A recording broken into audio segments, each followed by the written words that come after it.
রং। গোয়ার মাপসা মাতালেন পশ্চিম মেদিনীপুরের স্বর্ণশিল্পীরা। সূত্রের খবর, গোয়ায় জমজমাট কালী পুজো। হিন্দি গানের তালে শ্যামা মায়ের বিসর্জনে ভাসল মাপসা মার্কেট। মাপসা, গোয়া, উৎসবপ্রিয় বাঙালি, এই তকমা যে অক্ষরে অক্ষরে সত্যি, তা আরও একবার প্রমাণ হল গোয়ার মাটিতে।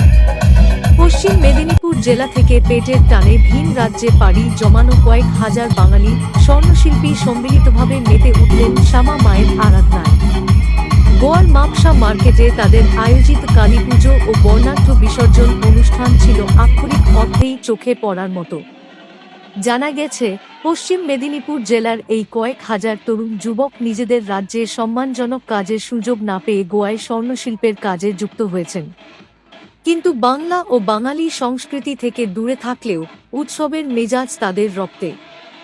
ভারতবর্ষের যেখানে বাঙালি সেখানেই পুজো অনুষ্ঠান, এই কথাকে সত্যি প্রমাণ করে তারা আয়োজন করেন এই কালী পুজো। পুজোর পর শ্যামা মায়ের বিসর্জন পর্ব ছিল মহানন্দে ভরা। সমস্ত স্বর্ণশিল্পী ও তাঁদের পরিবারবর্গ বক্সের তালে তালে জনপ্রিয় হিন্দি গানের সুরে নৃত্যে মেতে ওঠেন। মাপসা মার্কেটের পূজা প্রাঙ্গণ থেকে শুরু করে রাজপথ কাঁপিয়ে বর্ণাঢ্য শোভাযাত্রা সহকারে মাকে বিসর্জন দেওয়া হয়।